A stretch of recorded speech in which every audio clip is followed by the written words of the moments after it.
Good morning, everybody, and welcome to Coffee and Football presented by John Donovan and Longhorn Wealth Management Group. I'm your host, Blake Monroe, where I'm joined by Bobby Burton and Jerry Hamilton. Guys, first off, good to see you. Been a while. Our host the last 2 weeks, Mike Monroe, he was all right, but we had to replace him with Blake Monroe. There you go. Well, we got a lot to talk about. I feel like we got a lot to catch up on. But let's start with, this is the last week coaches can be on the road. Is that correct, Jerry? This is the spring evaluation period. This will be the last week. Texas will close it out this week. Obviously, that spring evaluation period for high school recruiting began April 15th. The Texas coaches didn't get out until the week after the spring game, which that spring game was April 20th. So they've been on the road the entire month of May. Some key visits this week, I believe, for Texas. Kyle Flood's scheduled to be up in Cedar Rapids, Iowa, to see Nick Brooks this week. I'm not sure if that's today or tomorrow.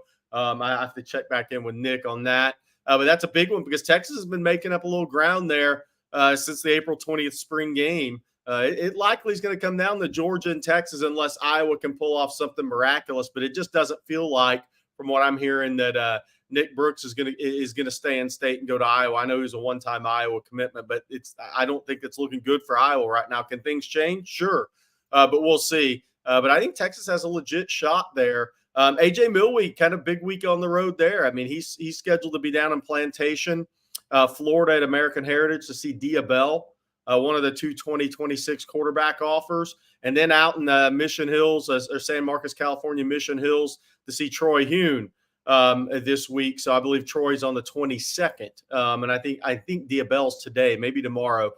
So then Milwee will be going coast to coast this week, and his staff will be on the road. Seeing some other targets, making one final look at some 25s, more 26s. I posted some recruiting nuggets at ontexasfootball.com this morning. Also just posted an early look at the Texas Elite Camp June 1 visitor list. We're going to add a lot of names to that. But obviously at the top of that list is Dia Bell and Troy Hune, because which way is Texas going to go at quarterback in 2026? Dia Bell, when I was through there, I guess 2 weeks ago now, almost, Texas was the only visit he had scheduled in June. He's now scheduled LSU for June 13th, 14th, but he will be at the Texas Elite Camp June 1st, as will Troy Hune. I tried to get in touch with Troy Hune. I think he was a little under the weather this weekend. We're supposed to catch up today or tomorrow and see if he's added any other June visits. But, look, both those guys will be at Texas June 1st. And that is the two quarterbacks with offers right now for the Longhorns. So that list of 26 attendees for Elite Camp is going to be a very strong one. Toa Katoa, offensive lineman from Euless Trinity, 2 from IMG on the offensive line, Brett Colleget, and Kenia Pepe. He's a big-time guy. So, I mean, that list is going to come together. Chris Stewart, the receiver from Shadow Creek, told me this morning he'll be there on June 1st. So the Texas coaches seeing the 25s for the last time, or seeing some of those remaining 25s for the last time, maybe making a few more evaluations, but really seeing some of those 26 kids and trying to get them locked in for that June 1st Elite Camp or the June 13th, 14th Big Man Camp, which is where, or second camp, which is where some offers have gone out in the past. But that Elite Camp's the one to watch, Bobby. This Elite Camp's the same, and the reason why we're harping on it so much, or you're harping on it so much, Jerry, is because last year this is where KJ Lacey emerged. Yes, as the quarterback taking the committed that weekend. Yep. Class. And what's interesting there is Keelan Russell, and I want to segue into this. He visited SMU over the weekend. Had been committed to SMU for quite some time. Continues to be committed. SMU had a big weekend this weekend for the Mustangs. Biggest weekend since the Pony Express recruiting weekends. I mean, huge recruiting week. I mean, look, Jordan and Devin Coleman, they were on campus. Keelan Russell. I mean, there was a big Smith Orogbo. I mean, there was a number of guys on campus at SMU this weekend. So, look, moving into the ACC, the commitment SMU made to the football program and athletics. I mean, that was a huge recruiting weekend for SMU this past weekend. So how many of those guys will they get? We'll see. Keelan Russell, he goes to Alabama May 31st through June 2nd. I think that is the team to watch. I think SMU has their work cut out for him. He goes to Florida June 7th through 9th. Oregon probably June 21st through 23rd. So we'll see if Texas makes a move there. KJ, they have not offered. KJ Lacey still firmly committed to Texas with Auburn, Oregon, USC. Ole Miss still chasing there somewhat as well. So we'll see if Texas does offer a second quarterback in the 25 class. So far, they have not. AJ Mill, we did go see Keelan Russell recently. Hey guys, one thing, obviously I've been out for a little bit, but it seems like Texas is firing on all cylinders right now. Yes. Recruiting wise, lots of momentum, going in a positive direction as we head into the summer. Can y'all touch on that a little bit? Yeah. So go ahead, Bobby. Let me say something. They are. Jerry, you put out the high yesterday for a player or two that may have committed to the Longhorns over the weekend. Here's the reality of the situation. When you say firing on all cylinders, I don't think it's just football right now. I think it's the entire athletic department. Women's rowing yesterday won the Big 12 championship. That's 15 Big 12 championships out of, I think, 20 sports that the Longhorns participate in their athletic department. 15 out of 20, that's 75%. That's pretty strong. So while we talk a lot about football, and I do, that is the focus. I mean, you had the women's softball team winning their regional. They're off to the super regionals, ranked number 1 still in the country. They play A&M on Thursday. The Texas men's baseball team swept Kansas. Texas One Fund, the NIL arm of the University of Texas, raised multiple millions of dollars on Friday and Saturday through the efforts of the Texas One Fund. To say Texas lost in the men's national championship in tennis yesterday, 4-3. It was a heartbreaker to TCU. But when we talk about firing on all cylinders, I really think it's the entire athletic department. And I got to be I was party to that on Friday. I was lucky enough to go to the golf tournament for the Texas One Fund. Someone invited me and was nice enough to invite me. What I saw out there, Jerry, I saw John Fields, the golf coach. Right. And, I saw Vic Schaefer, the women's basketball coach out there. Sark and all of his assistants were out there.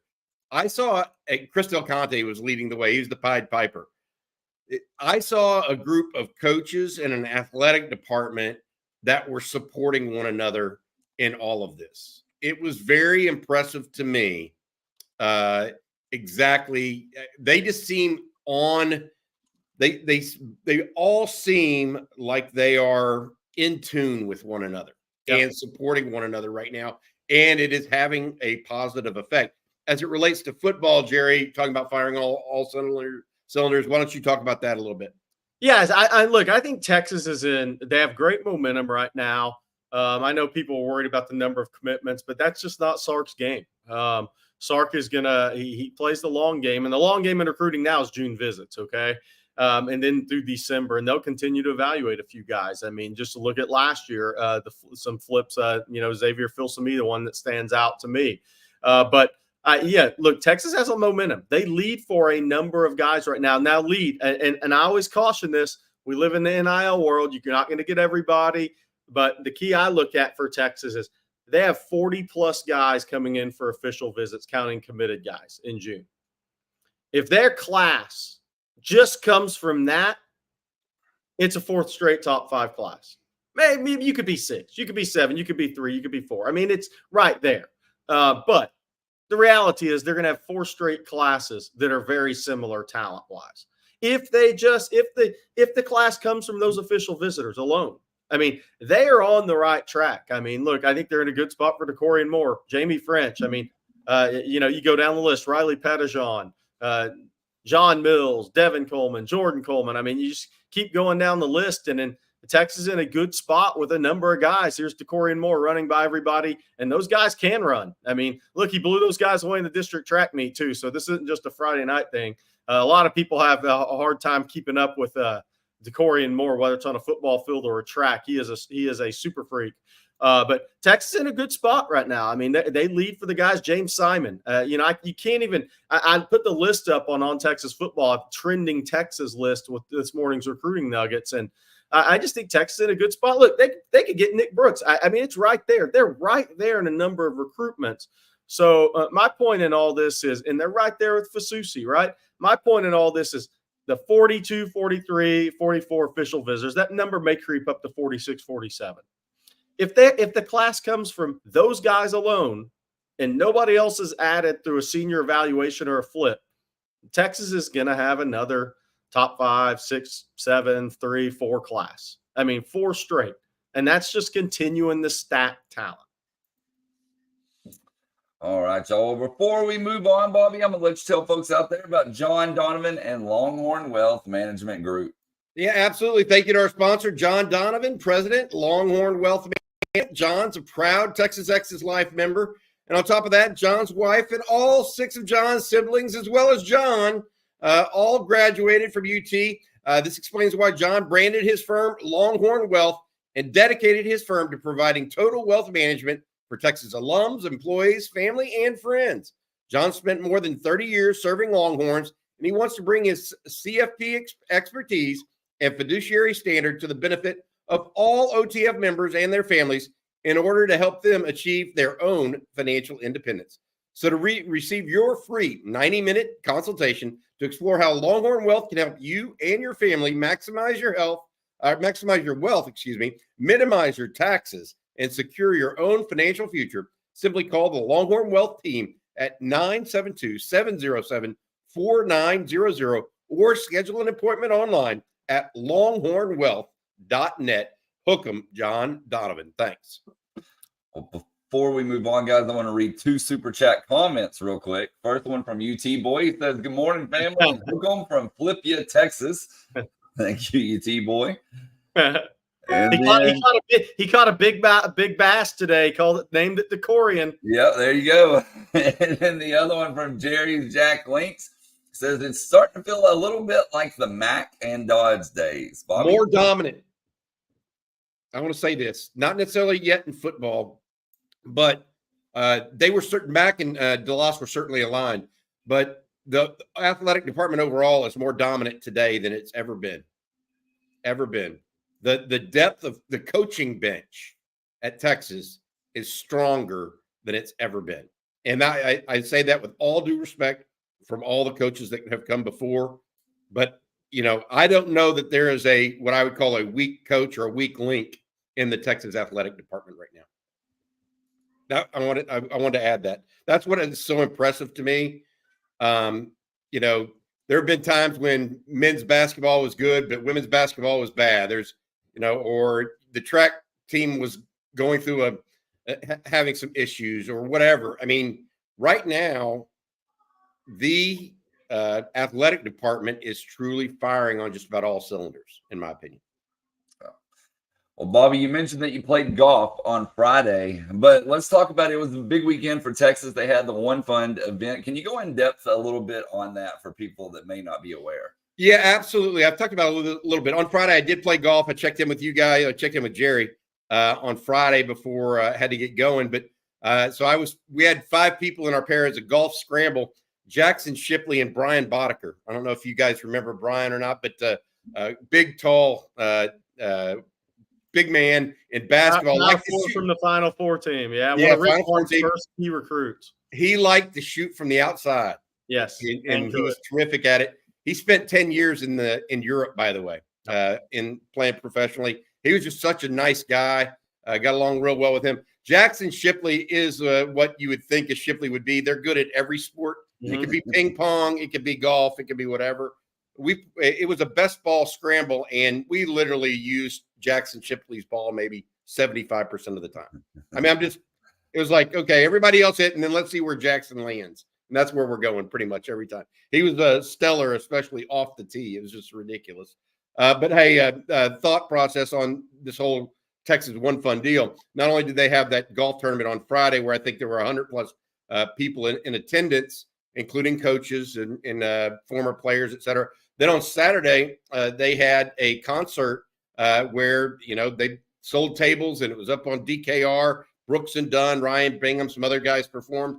But really the talk of that afterwards was 2 things. One was the auction, the private auction that they had at the event itself. Literally, they had 5 or 6 experiences, like going on a Michigan trip, for example, with the team. staying at the team hotels, going and going on the plane with them, etc. That sold for multiple six figures. I think around $400,000, for example. There were like 4 or 5 other pieces of silent auctions that also sold in the six figures. All of that money goes directly into the NIL fund at Texas One Fund to support, the athletics ventures at the University of Texas. So I thought that was really, really good. Overall, just a successful weekend. Patrick Wheels Smith, the head of the One Fund, some other guys on that board are just tremendous assets to the University of Texas. And because of that, because of this quote unquote alignment or whatever you want to call it, I think things are moving in really, really the right direction. I also want to mention what else is moving in the right direction. We crossed 47,000 subscribers on Texas football. So thank you to everybody for your continued support. I mean, 50's in sight, guys. We're gonna have a party on the 50K coffee and football. I don't even know what's going to happen at 100K. I think at 100K, I auctioned off Bobby running a 40 against an OTF member who wants to super chat their way into racing Bobby into 40 like Rich Eisen at the NFL Combine. So I know Bobby's looking forward to that. Still got the goods. 100K party not far away. Not happening. Not happening. I gotta say, Jay Archer always makes me jealous. Good morning from St. Pete Beach. Had to do that one. Good morning, Jay. Oh man! All right, guys. Well, another thing that's moving in the right direction right now, more success than just the football field, is the Diamonds, softball and baseball. Softball obviously hosting a super regional in Texas A&M. Yeah. And they just dominated all this past week in the regional. That game will be Friday at 5:00 on ESPN2. So congratulations to Coach Mike White and his team. We'll have to get him back on here at some point to talk about that. And then baseball, the Big 12 will start the tournament and got the bracket right here. Their first game tomorrow night, 7:30. That's Central Time against Texas Tech, and then they'll play the winner of either Cincinnati, Central Florida, or Oklahoma State, assuming that they win that game against Tech. So lots of stuff going on. They didn't get a bye. They wanted to bye, but Oklahoma State didn't play an extra game. I don't know if y'all two less than Texas. Yeah. So it was a little interesting on that. I mean, I think that Texas. A lot of people bemoaned David Pierce mid-season. I mean, a lot, including on this chat, right? And that's fun, all well and good. But I think he ended up winning 9 series on the year. Now, most of them were the 2 games to 1 variety, whereas some other teams swept a couple times. Texas did not sweep a team in conference until they swept Kansas this past weekend. But the point being, at least Texas did not have a great season. There's no doubt about that, but they didn't have a horrible season either. Yeah. They winning 9 of the last 10 series, something like that. Like, yeah, I don't know. The only one was the BYU. That was the only conference loss. That's I know it's not perfect, but every season's not perfect. They still fought. I think the team still fought, showed they could do some stuff. So we'll have to wait and see how it turns out in the playoffs. I think it's fair to say it's a huge couple weeks for David or for the baseball program for David Pierce. Yeah. You got to prove it. Yeah, no, I'm in agreement with that. But I'm kind of scratching my head at the Big 12, giving Oklahoma State the number 2 seed, Texas 20-10 in conference, Oklahoma State 19-9, and Texas beat them head to head. It's just, whatever. We'll see. So. Anyway, all right, guys, we got a couple of other super chats that we need to get to real quick here. David Parcell says, I'm due for a super chat. Y'all keep being great. Huggle. Thank you, David Parcell.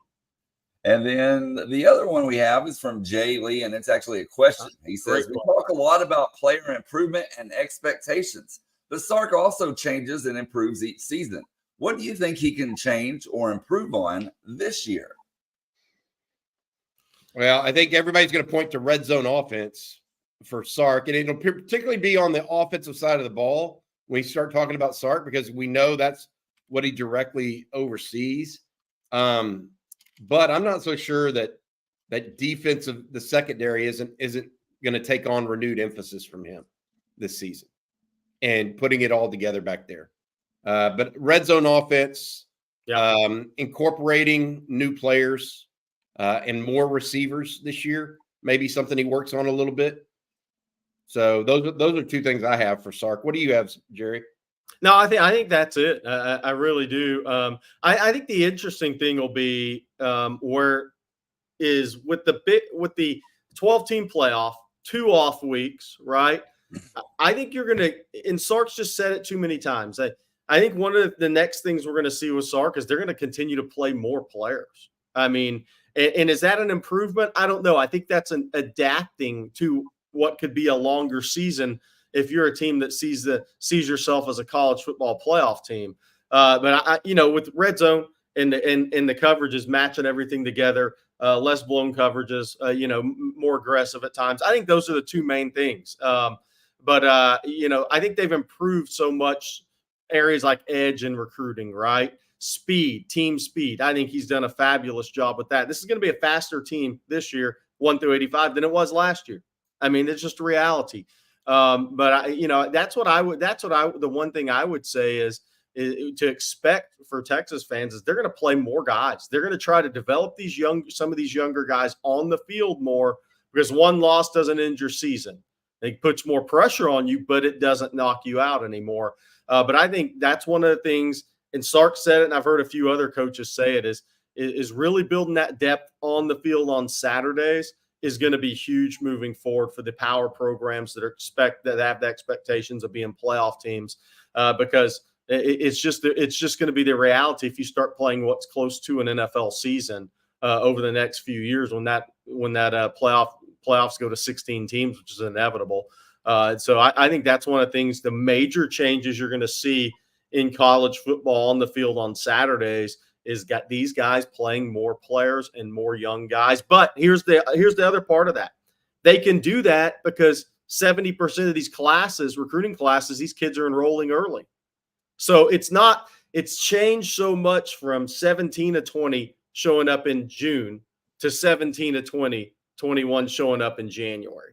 It accelerates the process to where these coaches are comfortable enough putting them on the field for limited snaps. I have one thing I want to mention real quick and take on this comment right here, Burgermeister. Second half play calling needs to improve. They seem to start off on fire, and then second half they fall off. You know what I would say to you? In year one, it was drastic, right? I mean, I think we all would agree. Year one, they'd start off like wildfire and then just get, second half would be brutal. Second year, it improved a little bit. Last year, I actually thought it improved a lot. It was still a weak point, but it is improved. And a little bit of that, I think, is Sark's, going deeper into his bag with more players and more options. Whenever you only have Xavier Worthy out there and Bijan, and it's a two-pronged attack, and your offensive line 3 years ago wasn't really up to snuff, it's hard. I think that is actually, I don't think Burgermeister's wrong on this. I think that Sark has steadily improved that. That would be my take on that. That second half fall off or third quarter question. I don't think that it's been as big a deal of late. I will also add that the Texas defense has started improving in the third quarter too, in my opinion. So it's not just one. It's both. All right, guys. Well, plenty of time to to get your questions in right here on Coffee and Football. And I wanted to take this one real quick from Ski Break. He says, Director's Cup in the bag. I just looked at the update here from Twitter, and that's the current standings right now, what they're at. But he released a prediction, and he still has the Longhorns in the lead. Now, that was 5 days ago, so some stuff may or may not have changed, but looks like the Longhorns are going to have a pretty good race to the end there. Yeah, Brett Wilkinson is the guy that does behind the Directors Cup updates. You can get those on Twitter if you want to. We'll have him on later this week talking about that and where Texas predicts. But with the strong finish in tennis, rowing's going in the right direction, softball right direction. It's going to be hard for Stanford to hold off the Longhorns, is my understanding right now.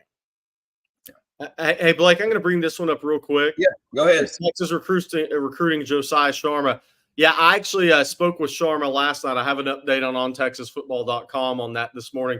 But I spoke with Sharma last night, and it's Alabama or Texas right now. It's one of those two schools. He may mix in a visit to Oregon, but he's only got 2 officials scheduled. He canceled Washington, canceled Utah. It's Texas, June 7th through 9th, and it's Alabama, the 21st through 23rd. I think Alabama is the favorite there, but I think Texas has a legitimate shot, and we'll see if Oregon is added as that 3rd visit. But Kalen DeBoer was the first head coach. They were on him very early, on Sharma very early. He was committed to Washington when DeBoer took the Alabama job. Johnny Nance and Kenny Baker have done a good job in that recruitment, giving Texas a chance. Only 2 officials scheduled right now. I think Oregon will be his 3rd. I think the decision ultimately comes from Alabama or Texas. Let's take some more recruiting questions. Max says, Jerry, talk about the longest human alive, Smith the Rugbo.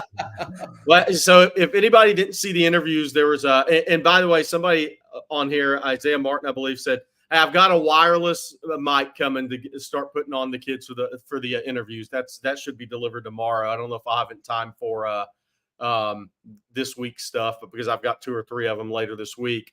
But Smith the Rugbo, I was there Thursday. I went to Hastings and then Fort Bend Marshall. And Fort Bend Marshall has Caleb Chester. Those interviews are on Texas Football from yesterday. Really good interviews, those kids. Caleb Chester, extremely impressive. He's a football junkie now. Those kids are successful to me at defensive back. But Smith or Oklahoma, look, I think Texas or Oklahoma right now. He's going to visit Missouri, Texas Tech. I believe he went to SMU this last weekend. He may even go to Kansas. And he has other schools trying to recruit him. But really, though, I think Texas and Oklahoma are the 2 right now. Now, his family, academics. They don't really care about football. Smith cares very much about football and academics. I think the parents would prefer close to home. But we'll see how everything works out. But man, he's a kid that, if I was picking today, I'd pick Texas, but we'll see what happens long term. But a really good kid. He was 204 pounds, 6'4", 204 on his huddle tape as a junior. He's now 220. He just turned 17 a week and a half ago. He's got that Taurus May birthday like myself and a few others. But his get off, his natural pass rushing feel and ability are very high end. He's got ways to fill out his frame. That's the thing that excites you about Smith Orogbo is he's not even close. He's barely scratching the surface. The coaching staff does a great job at Hastings, but he's only been playing football 2 years, and he wasn't really in youth sports a lot growing up. He was like, I played basketball in the backyard or in the neighborhood, but he wasn't a youth sports guy. He was an academic focused minded family. So he really just got into high school football 2 years ago. And he really started last season, I think, from talking to him and talking to Hastings coaching staff to realize, I got a chance to be pretty good at this. But he 10-inch hands, 81-inch wingspan. He's got all of that stuff. He's got all the combine stuff. He would test well. He changes directions well. He's got reactive quickness. He's got body quickness. He's got a chance to be a big-time player as a pass rusher. All right, and then our next question, Jerry, when it comes to recruiting, is from E. Kim. Says, good morning from Rockford, Illinois. Any new updates on Keone Armstrong? Nothing new on my end. I think this is the June visits are gonna tell the story here. LSU, Auburn, but it's really Texas or Texas A&M right now. And I think A&M's had him on campus the most times. So you say, okay, A&M's probably got the upper hand heading into the June visits, but we'll see what happens with that. I think he really likes the Texas offense. It's easy to see a tight end have success in Steve Sarkeesian's offense. So I think it'll be interesting to see which way it goes. And look, Nick Townsend, the tight end from Decaney, I think that's Alabama or Texas right now. So Texas is right there with these guys. It's kind of what I posted this morning on TexasFootball.com with the Monday Morning Nuggets. I think they're trending for 10, 12 guys. I think they're right there for a number of other guys. It's going to be a tremendous recruiting class. We're going to have to kind of see who Texas makes big pushes for here coming up from June 14th on through the end of June, Bobby. I think that's going to be huge in how this class kind of takes shape. Well, you mentioned Nick Townsend. That immediately made me think about Tanook Hines, the receiver at Nick Townsend's high school, Spring Decaney High School. But, you know, he ran really well at state track meet. Texas has now set up an official visit with him. Is that accurate to your knowledge? Yeah. I was going to ask you where that was because I haven't talked to you about him. Tanook Hines out of Decaney. So here's a little background on Tanook Hines. So 2 years ago as a sophomore, when Decaney played Eisenhower, Steve Sarkeesian and Brennan Marion are at that game. And Ryan Niblett was committed to Texas, obviously, from Eisenhower. Jonah Wilson was a former Texas committed to Houston that Texas was still kind of tracking at that time. Tanook Hines was the best receiver on the field that day. I mean, he was very impressive as a sophomore. He only played 5 games last year, battled some injury, but he is a kid that's kind of started to fill out his frame. He's 6'1", 190, 192 pounds in that area. But he ran 10.53, went to state, ran low 21 in the 200. And those are FAT times now. So on the track this spring, he elevated his recruitment considerably. He's arrow up ascending. And Chris Jackson, Jeff Banks are by the school recently, and they're trying to get Tanook Hines on campus June 21st through 23rd. I think Notre Dame's kind of the front runner. He visited him and Townsend visited Arizona State in late April. He's got Notre Dame. He's got a couple others coming up as well. I think Baylor maybe on the 14th through 16th. Ole Miss is trying to get him on campus. He's got the USC he's going to the May 31st through June 2nd with Nick Townsend. But the interesting thing with Tanook Hines is half of the schools recruiting him like him as an athlete, think he'd be a hell of a safety. Then there's half the schools that are recruiting him as an athlete that really think he could be very, very good at the wide receiver position. So it's an interesting recruitment. He prefers wide receiver, but I'm telling you, this guy could be good on either side because he's physical and he's fast. And that fast is now proven out on the track. I mean, you sit there and you pop off Bobby 10.53 and 21.3, 21.4 as a junior in high school.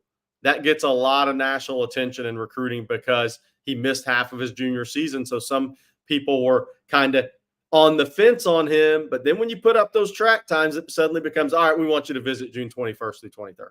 Yeah, I think that was what I really wanted to hear is why is he moving up so much right now in a lot of people's minds? And I think you just clearly articulated that. Why, for the life of me, anybody would go as a receiver up to Notre Dame right now? I don't get it. Jaden Greathouse did it too, but why? Yeah. Why would that be the place that you go play wide receiver of all your choices? Yeah. Well, let's just hope they have a great day in College Station. Yeah, there we go. We'll see. Hey, by the way, I'll say this on Notre Dame. The receiver from FAU that they got out of the portal is going to be a stud for them. I do think this is going to be the best offense we've seen from Notre Dame in a while this year, passing offense with Riley Leonard. Let's see, Jerry. I mean, Bobby's like, let's see, both. I mean, look, their offense is sputtered for what? I mean, I don't know. And it's not like they don't have NFL offensive linemen too. I mean, it's just I don't know that they hire real well on offense there. So I'm going to bring this up. I think Texas just went in a different direction, honestly. I think that's the defensive lineman out of Indianapolis. That's the edge out of Indianapolis. I think Hayden Lowe coming in for a visit. Smith Orogbo, he's ascended earlier than Tanook Hines, but that's a guy that had 1.5 offers before. I would say 1.5 because one wasn't probably committable. He had 1.5 offers entering his junior season. Smith Orogbo now is 25. So Lance Jackson's committed and is amongst the best athletes in America pound for pound. And then you have Marco Jones out of California. Texas is very California focused. I think they feel like they have a really good shot at some of these kids in Cali. We'll see how it plays out. But with Smith Orogbo, Lance Jackson already in the fold, obviously Hayden Lowe is a top target for Texas as well. All right, guys, we'll do one more recruiting question, and then we're going to switch gears here. I'm actually going to combine 2 questions for you, Jerry. This first one from Zachary. Excuse me. He says, Jerry, do you think Dia Bell will hold his 5-star rating until he graduates? And then AJJ Sports says, You think one of the 26 quarterbacks will commit this year?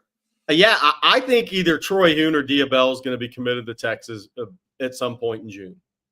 I really believe that. I think both. When I was at American Heritage, Diabell told me he would like to have a decision in June. So, let's see what happens. And I think I said this morning already. Everything's running together. But the only other visit he has scheduled right now, Diabell, is June 13th, 14th, LSU. So Troy Hoon, Diabell, both be at Texas June 1st. That's where KJ Lacey committed last year at the elite camp and the pool party thereafter. So we'll see. They throw for Milwee for the last time this week. And what AJ Milwee does, he takes that video, man, he's there. They did it with Keelan Russell. They did it with KJ Lacey this last week. They take that video, send that off to Sark. Sark gets a look at that video. They have continued to evaluate those guys. Then Sark will see Troy Hoon and Diabell in person on June 1st. And then I think we're going to find out pretty quickly which guy Sarkeesian decides to really make the push for and try to get committed. But I do think Texas will have a quarterback committed in June for the 26 class. Will Diabell keep his ranking? Yeah, he's impressive in person now. He's got a little moxie. He's got some leadership. He's got a lot of confidence. He should, right? He's Raja Bell's kid. I mean, he should be a confident kid. He's had success his first year starting. He plays with some absolute blurs on that team, by the way. They have 3 5'10", 5'9", 160, 70-pound receivers on that team that are absolutely GoDaddies. Now, one's committed to Miami, but they have a freshman that ran 10.29 last year, FAT as a freshman. He ran 20.4 200 2 weeks ago in a regional meet as a sophomore. So and I said all that to say this, he's accustomed to throwing the ball to really fast dudes. So that is not going to surprise him at the next level. He throws to speed at American Heritage. Bobby had an interesting comparison for Diabell, and I don't think it's wild after seeing him in person. Bobby said Shedeur Sanders. And from a frame standpoint and the way he plays standpoint, I think it's a pretty good comparison. Diabell, somebody's asking about Dia's measurement, 6'2", 195 right now. Bobby, it's not. I think he can throw. Comparison as a player, I saw Shedeur a lot growing up, being part of ESPN Under Armour, the Prime 21 camps, Under Armour All-America game. Not a bad comparison for their talent levels. What I think he does too, and people just ask who's a better fit for Sark's offense. And Hun would be the more prototypical Sark prospect. Yeah. Without question. I mean, but I don't know that Sark is necessarily looking. I don't know that Sark's actually looking for prototypical right now. I think he's looking for what fits best within his entire quarterback room. I mean, he's got a big – I mean, think about – if you're talking about recruiting, look past Ewers and even Arch Manning right now and focus on what they have in the pipeline. Trey Owens, big right-hander, moves around okay, but not a mover, right? Absolute hose for an arm. Then you have KJ Lacey, pinpoint passer, moves around real well, a lot of reps, etc. Diabell's a little bit in between those two. Yeah. Right. And so I feel like it's people say, well, what is Sark's type? I think Sark's type as a quarterback is a winner. That's and also he wants to make sure that he's getting guys that fit between each other. They give him a little bit of a different feel so people can't just stack up and say, oh, he's always going to have a statue at quarterback. If you're able to do that, then Sark becomes more predictable as a play caller long term in a league in the SEC, which could like decapitate, by the way, statuesque play call or quarterback. Yeah. So I agree with Bobby, and here's my thought. What does Sark always start with when talking about a quarterback? He can make all the throws. So that's the one thing they have to have. Can you make all the throws in a pro style system? So just know this for people. I mean, there are people questioning Arch Manning's arm strength coming out of high school. And I just literally went, oh my gosh, pass the Tylenol, please. Sark literally doesn't recruit a quarterback that can't make all the throws. And that means you can make all the throws at the NFL level because he runs a pro style NFL offense. So the people that are questioning all the arm strength of these guys, I mean, you're sitting there saying, you know more than Steve Sarkeesian about what he's looking for at the quarterback position. So let's throw that away. If you can make all the throws, that's the number one thing you have to have. If you have a noodle arm, you aren't getting recruited by Texas, okay? So anybody who's questioning Arch Manning's arm strength, KJ Lacey's arm strength, give it a rest. And I'm not talking about the fans. I'm talking about the people in my industry. It's idiotic, okay? And it's just dumb is what it is. So that's number one. Then the gamesmanship. Are you a gamer? I think the gamesmanship, I think that personality with Sark, that's kind of what he was. They are drawn to those guys. If you were that way, you were drawn to that as well. And Trey Owens is that confident gamesmanship guy. KJ Lacey's that way. Keelan Russell's that way. Bell, talking to him, he's that way, right? Sark isn't recruiting guys that aren't that. So I think those are the two really big things. Obviously, accuracy with any quarterback, right? But that's a given. I mean, who's going to recruit? I mean, maybe, but not many of those guys, because some of these guys do think they can develop anything, and sometimes it doesn't work. But the gamesmanship and the arm talent have to be there. If those two things aren't there, Sark isn't recruiting the guy quarterback. Well, let's talk about something that is there, Jerry, and that is Manscaped. Tell folks out there. Look, I'm on the road, but wherever I am, here's the Manscaped that's always here. Hey, fellas, blink if you haven't purchased your Father's Day gift yet. Yeah, we thought so. Today's episode's brought to you by Manscaped, the leaders in below-the-waist grooming. Maybe your pops has had a bush since the 70s. God, I hope not. And that's okay. Our friends at Manscaped have crafted the total package for this special day. Whether it's for the boys downstairs, his beard, or the best pair of underwear out there, Manscaped has all the bases covered. Head on over to manscaped.com and get 20% off plus free shipping with code ONTEXAS, all caps. From daddy to zaddy, trust Manscaped. And then there's this.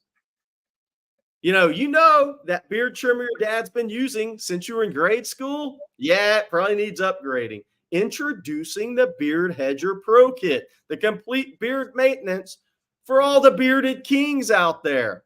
Let's say this, no beard kit would be complete without Manscaped's handyman face shaver. I have that in the car for the road, by the way. I just do it in the car, driving 85 miles an hour on I-10 or 20. Nobody tell the cops. But for that smooth finish we know he loves, this bad boy is all he needs. Compact enough to fit in any travel case. Make sure he texts us on his next trip as I do. That's manscaped.com on Texas, all caps. Take care of your father on Father's Day. There you go. Good stuff for sure. I missed that read while I'm gone. So glad to have it back. All right, guys. We got some more questions here. And again, plenty of time to get your questions in, so please do so. But we have a super chat that we need to read here. This one from Chris.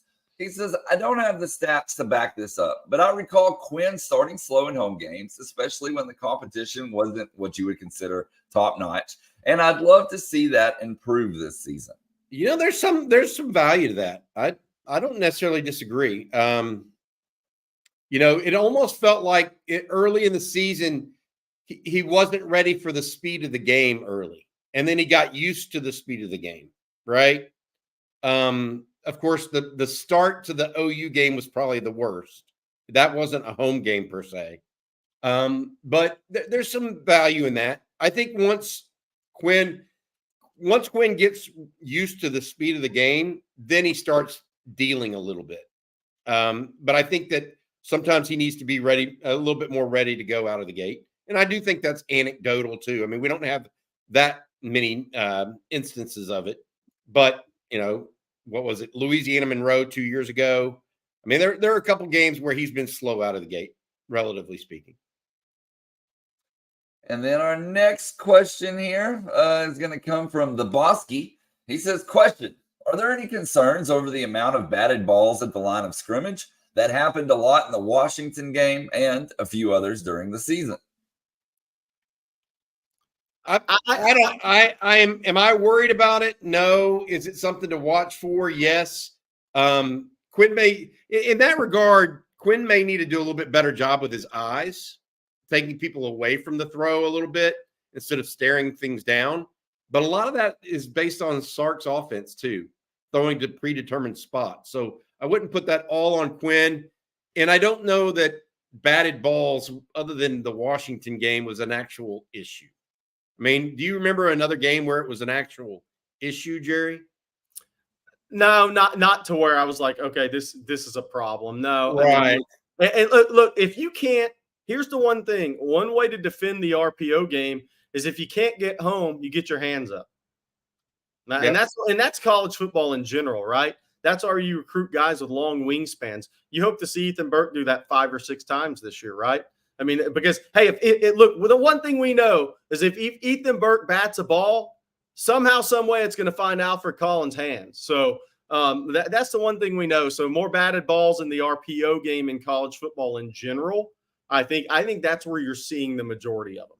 But I haven't done the PFF study, to be clear. That's just watching games with my eyes. I feel like getting in those RPO lanes is and getting your hands up if you're not going to get home is the smart thing to do defensively.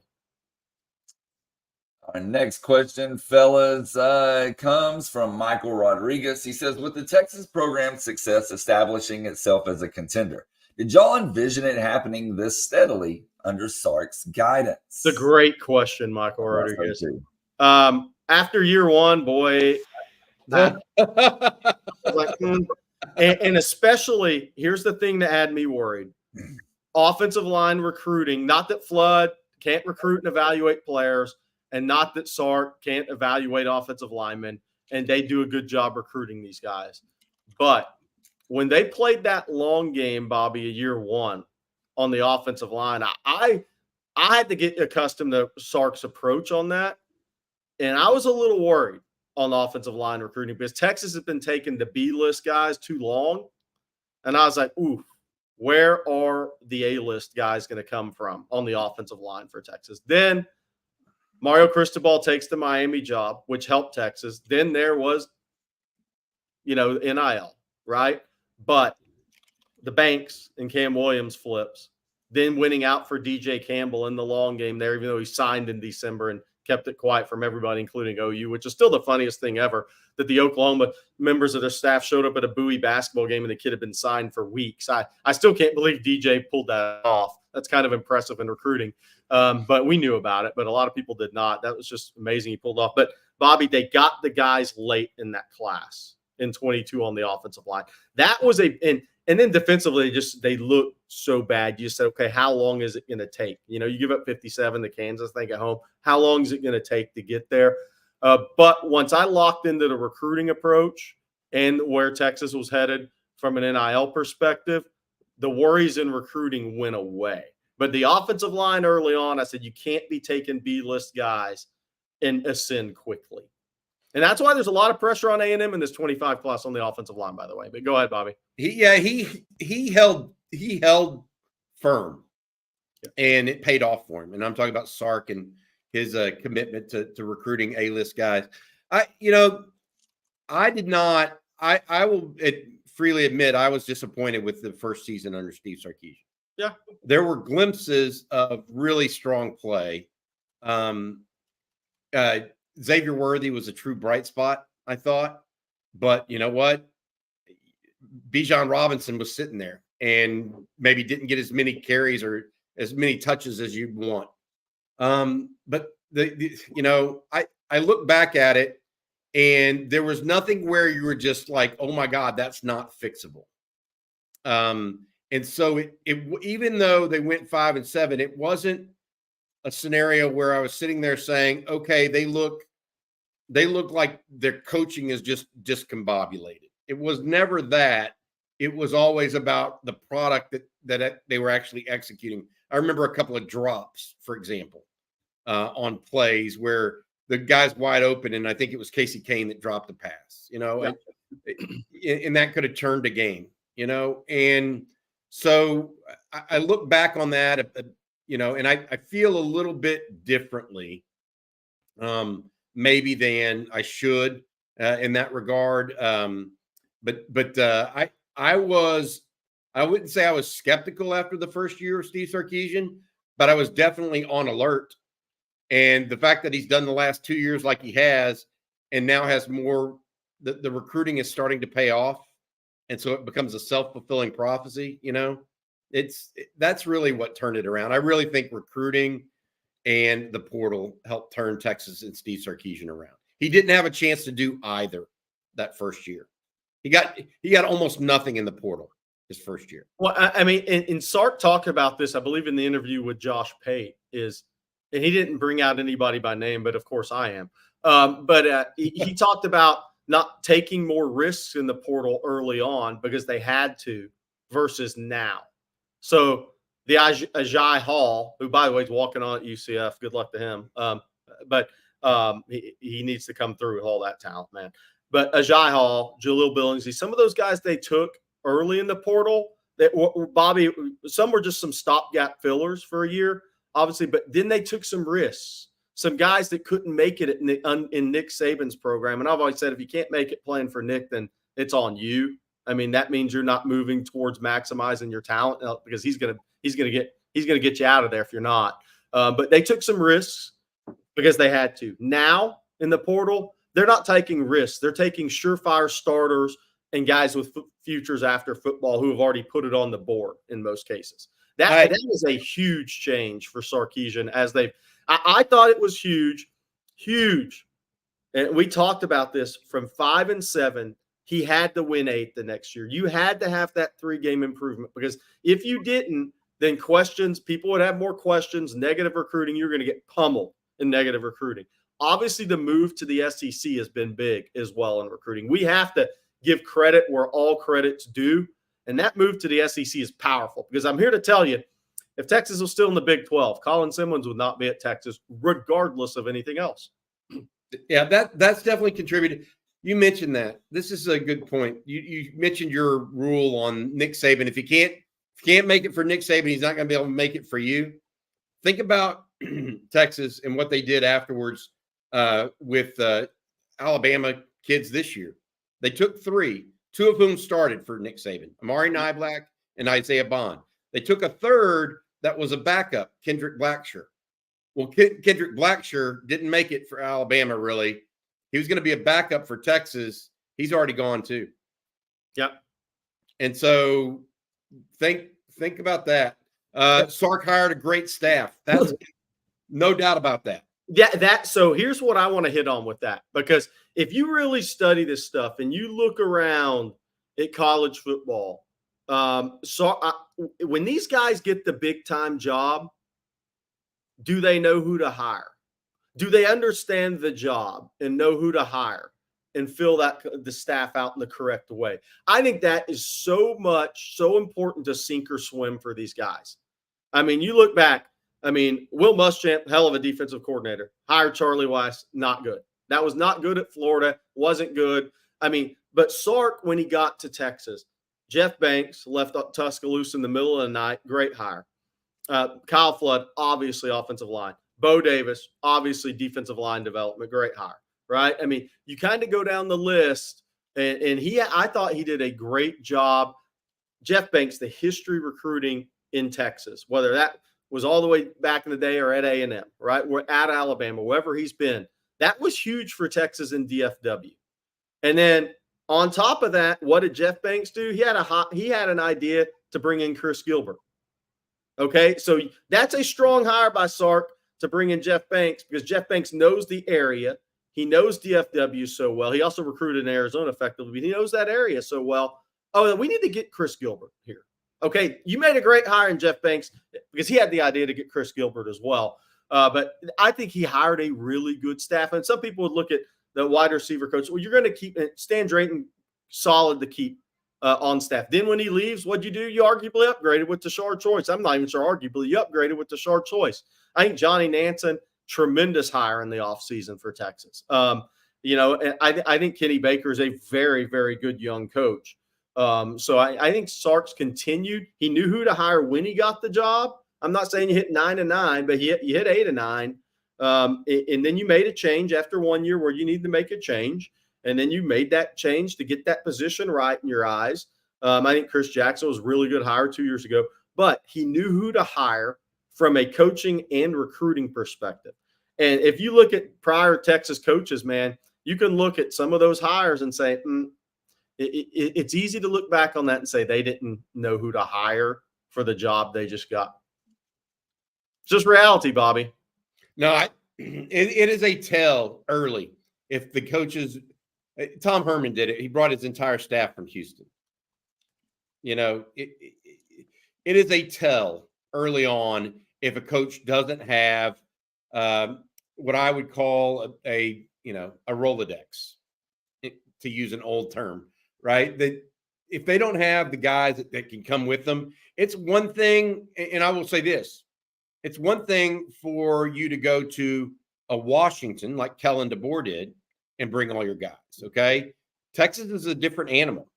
They're expected to go national in recruiting, to have ties, heavy ties to the state of Texas, et cetera. If you don't have a Rolodex as a head coach and you're at Texas, it is a recipe for, I don't want to say disaster, but a recipe for a slow start. Yeah. At the very least. Well, I mean, think about it this way too, is if you got the Texas job today and you didn't hire the correct staff, how are you going to beat Oklahoma, A&M, LSU, Georgia, and all these teams that are recruiting in this area? Hey, good luck. It's not going to happen. So I think it's Sark he knew who to hire for the job. He was prepared for the job from a recruiting standpoint, from an understanding standpoint. And sadly, there's a lot of guys, and some of look, and I've always said this, I love Charlie Strong as a guy. And it was a search firm that kind of pushed Charlie Strong, but Charlie had never recruited Texas players. So if you've never recruited the state of Texas, you don't know who to hire on your staff to maximize that ability, right? So Charlie was behind the eight ball when he was hired at Texas because it probably wasn't the right hire. A mix wasn't the right place for him, wasn't the right hire for Texas. But as good a dude as Charlie's been, he's great to me. When you got the job, he wasn't prepared to know who to hire for that job to maximize. And if you don't, it's tough. I will tell you, one of the guys that, Jerry, you and I know, Mike Giglio, was the director of player personnel for Texas. He is now down at UTSA as the director of player personnel for Jeff Traylor and doing a good job down there. Hey, guys, I want to tell you guys about Longhorn Wealth Management Group. Again, we would like to thank our sponsor, John Donovan, president of Longhorn Wealth Management. As a proud UT alum, John has served more than 15 years as a Texas Ex's board member and has focused his firm on serving his fellow UT alums and employees. John's a certified financial planner who has spent more than 30 years providing investment, retirement, insurance, and estate planning services and solutions to Longhorns in Texas and across the nation. So to receive your free 90-minute consultation to explore how Longhorn Wealth can help you and your family maximize your wealth, minimize your taxes, and secure your own financial legacy, simply call the Longhorn Wealth team, 972-707-4900, or schedule an appointment online at longhornwealth.net. Hook 'em from John Donovan and the folks at Longhorn Wealth Management Group. That's right. We want to thank them for sponsoring each and every Monday right here on Coffee and Football. And another person we need to thank is UT Boy for another super chat. He says the return of our Jerry Hamilton was huge as well. Appreciate it. So thank you, UT Boy. All right, guys, we got time for some more questions here. So let's jump right into it. This first one from Phil. Ooh. Who are going to be the three best defensive linemen that Texas faces this year? And how do you think our offensive line handles them? So let's go teams first. Michigan's going to have the best DL Texas faces this year. Bobby, Georgia second, A&M third, maybe A&M second, Georgia third. One of those two. Those are going to be the three best D lines Texas faces. As far as the best players, Mason Graham, Kenneth Grant, Dion Walker, Kentucky's a bad dude now. William, I can't remember his name. The 5-tech, 4I 5-tech at Georgia, Michael Williams. Sorry, he's a bad dude. He may be a first rounder after this year. Nick Scoten at A&M, the Purdue transfer from Bryan High, who used to have a different last name. He's probably going to be a first-round pick. Shamar Turner at A&M is very good. Georgia has a couple other guys on the interior over the ball that play that 4-3 area. They're very good. I think those are the best 3 D-line Texas is going to face this year, Bobby. And I think they have about 5 guys that are mocked to go in the first rounds of various 25 NFL drafts, which are meaningless right now, but does tell you the talent level that Texas faces this year. Well, I think that's fair. I think this is the strongest position Texas will face this year. Yeah. The D-line of opponents, more so than any other position. And I do think that, that brings out the question of whether or not Texas is really going to have a quote-unquote Joe Moore award-winning offensive line, right? Because they're going to go down the gauntlet, starting at Michigan. Michigan has 2 interior guys that are different, but very, very effective. Mason Graham is a quick as a cat guy, wrestler. If you want an Aaron Donald comparison or Byron Murphy comparison, that's Mason Graham, maybe with more pass rush moves than Byron Murphy, right? Kenneth Grant, the other defensive tackle, is the anchor, and he's going to be into the first round type of guy. Kind of, if you want a comparison of those two, you might be looking at a Byron Murphy to T'Vondre Sweat type combo. And Michigan has some young kids. There's a kid. Yep. He played a little bit as a freshman last year named Trey Pierce, and he's from Chicago. And some Texas fans may remember Texas offered him, tried to get him on campus, but he was locked in for so long with Michigan. But that kid's going to be big time too. I think they have a couple of young D linemen at Michigan who are very good as well. Overall, though, I think that is the strongest position Texas will face this year, and it's going to be directly opposite Texas and their situation at offensive line. So we'll see who comes out with it the best. All right, we got another super chat. This one from Danny. Thank you, Danny. He says, I've been here from the beginning. Thank you guys for everything. Y'all are my favorite channel on YouTube, and hook 'em. Thanks, Danny.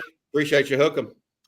All right, guys, this next question here is from Just a Dude. He says, is there an update of the Texas players that entered the portal and where they committed to? And is Red still uncommitted? Well, our CJ Vogel made this. I'm going to bring it up here for everybody to see.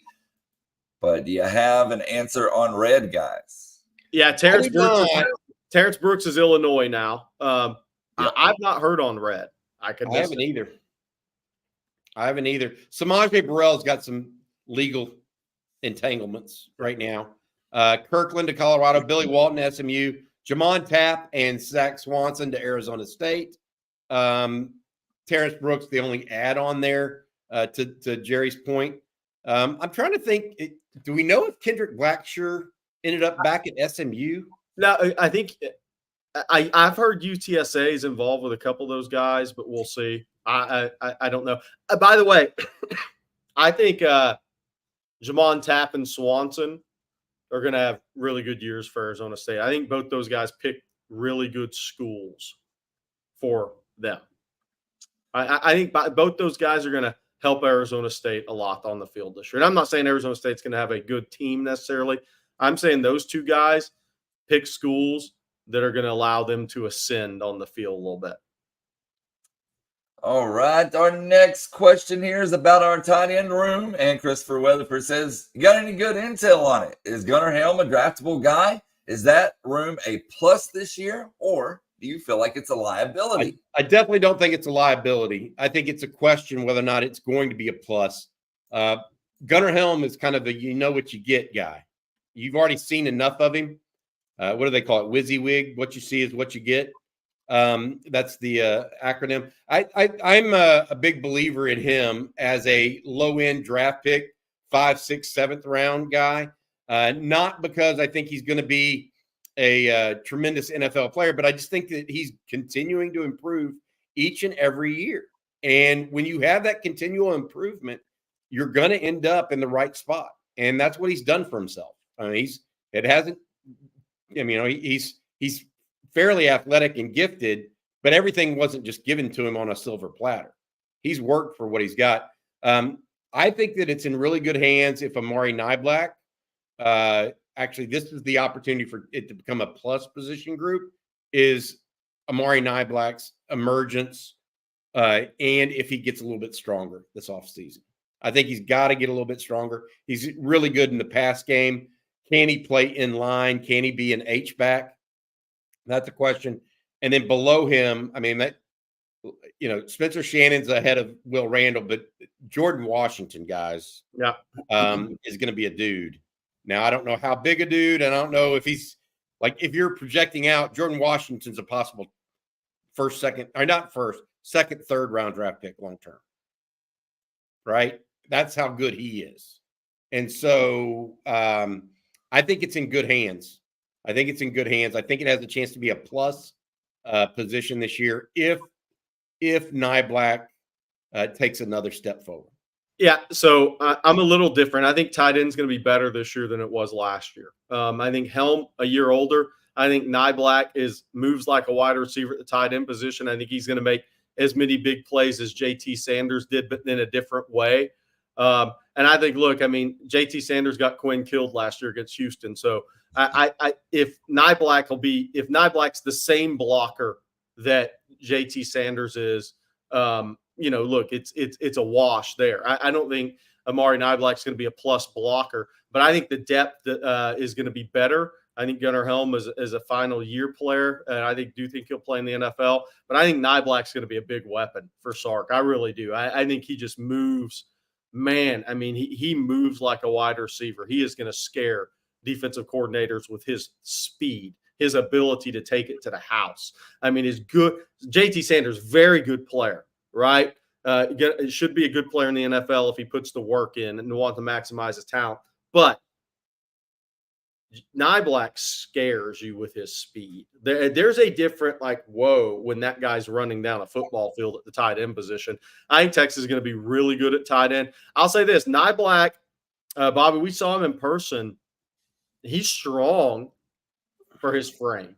Because, exactly. I mean, he was more of and he'll add to that this year, but he's going to be when the NFL Combine comes around, I guarantee you he'll do more than 8 reps at 225. Here's my take on it, and this is the problem that I have. When you say it's going to be better, J.C. Sanders was a 2-year starter, understood the offense, knew where to be, knew the intricacies of it a little bit, played heady.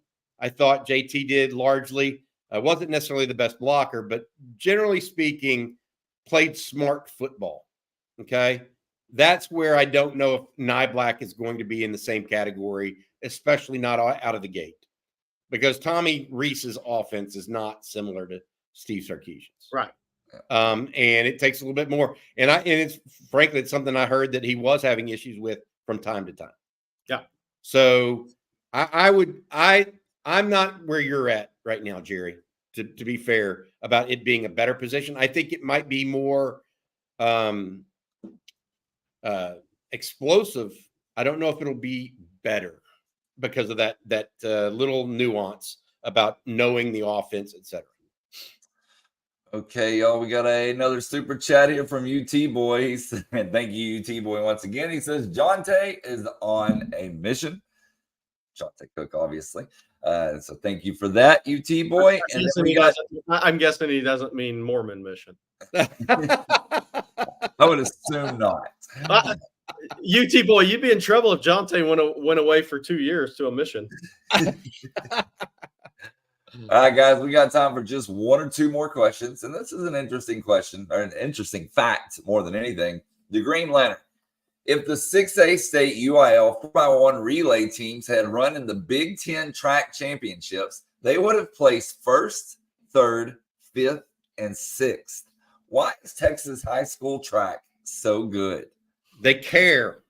Train year round. I mean, look, it's the summer track programs are really good in Texas. Your AAU track programs. I mean, they're really good in Texas. I'll tell you this, there's a big difference. We talk about it, but Texas and Florida, and it's important now because Texas is recruiting in Florida so much. There's such interesting states to compare. We do it in football, but for track as well. Texas cares about track. They train year round. They have really, really good summer track programs. Look, the setup also, I mean, and a lot of these guys are in football, but you have a year-round athletic period. So even the kids that are just in track year-round have an athletic period every day of high school during the season, during a school year. That makes a big difference just from a training, consistency in training standpoint. And then there's the fact that, look, Texas has great athletes, I mean, as well. But I think you put it all together. But the number one, like Bobby said, they care. You have great summer track programs. The other thing is, where the state of Texas is really strong, we had Nathan Daughtry up here from Cruel Fitness, who Phil Sami, Zena, Riley Pettijohn, those guys have trained with him for 2-3 years. We have really good developmental S&C guys in the state of Texas that help push the Texas high school athletes, Bobby. I mean, we're really strong in the state of Texas in that regard too. It's not talked about much, but it's a strength in the state. Well, I think that you have guys, you also have, this isn't a new thing. So what I mean by that is Texas has been a track state for a long period of time. Yeah. And so you have guys like Cedric Griffin who go back and Cedric Griffin doesn't coach football. He coaches track.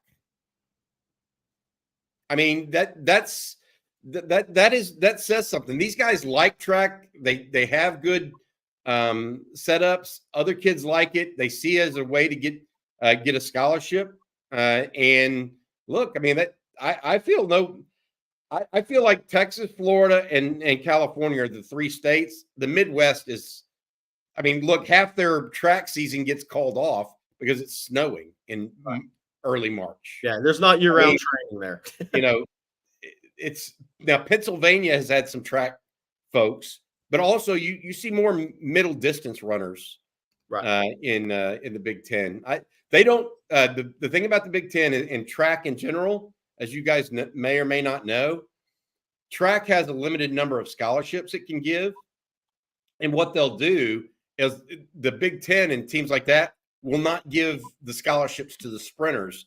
They'll give it to the middle distance and long distance runners, as opposed to primarily the sprinters, which in Texas, you're going to give it to the sprinters and maybe some guys in the discus and shot. So it's a little bit different how they manipulate their team scholarship numbers. That plays a definitive role. All right, y'all. We're going to take this question here from Jason Hernandez. He says, with the rise of Miami and Florida State, is that going to make it more difficult for Texas to go after players there? Obviously, it's going to impact the other schools that used to go into Florida. I think that's a great question, and not because I used to live there and just were through there, but the state of Florida, much more wide open in recruiting than it's ever been. Because just look back to the mid to late 90s in the state of Florida. Florida State, Miami, and Florida dominated college football, right? And look, Bobby Bowden, Steve Spurrier, everybody won national championships at those schools. Everybody did. And there's great talent coming out of state, great raw talent coming out of state. But some things have changed there in that state. Is once 7-on-7 got big and kids started from Dade and Broward County, got out and started seeing the world, so to speak, it changed the perception of kids with Miami a little bit. Now, Miami's been on and off of probation, right? There's that part of it. But the facilities weren't comparative. The stadium, not comparative. The fan base is good, but, look, it's a hit or miss fan base, right? It's a lot different when you go visit Alabama and Georgia and Tennessee and all those places. And that really opened up 7-on-7 and those programs declining at the same time, open up that state in recruiting. I mean, just think about, and this is why I'm getting to the point of why I think it's a great state to recruit for Texas now that they're in the SEC. Look at the players Georgia and Alabama have got out of Florida. Jerry Jeudy. I mean, just look at the receivers, right? There's been 4 first-round picks at receiver that Alabama got out of the state of Florida when Saban was there. You had Pat Surtain, who that's different. His dad's now at FSU, but Pat Surtain Jr., Bama. You had Tyson Campbell to Georgia, right? I mean, you just go look at the guys that have gone from the state of Florida out of state, just to Alabama and Georgia. They all got drafted, essentially. But the state's good to recruit, and it's pocket areas. Dayton, Broward, I don't think Texas will have a lot of success in. That's kind of, you can dabble if there's a connection down there to somebody on your staff. But the Southwest Corridor, Tampa, Orlando, Jacksonville, those are the areas that I see, and Space Coast, I see Texas could have success in. You got to cast the net, a pretty wide net, but those are the areas. And Deshaun Choice has experience years recruiting Orlando and the Tampa area. Those are your areas where I think Texas can have success.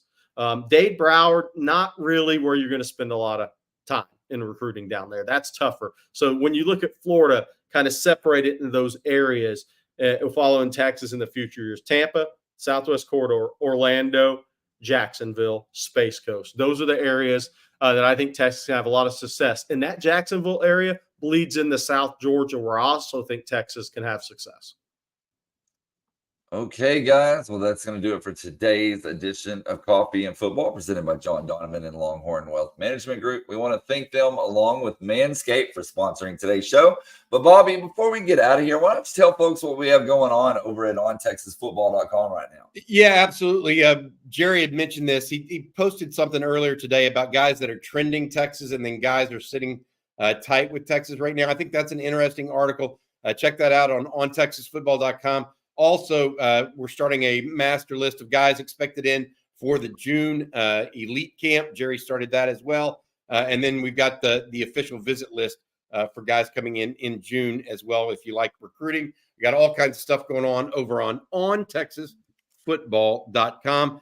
We'll be back later today talking ball as well as the winning drive.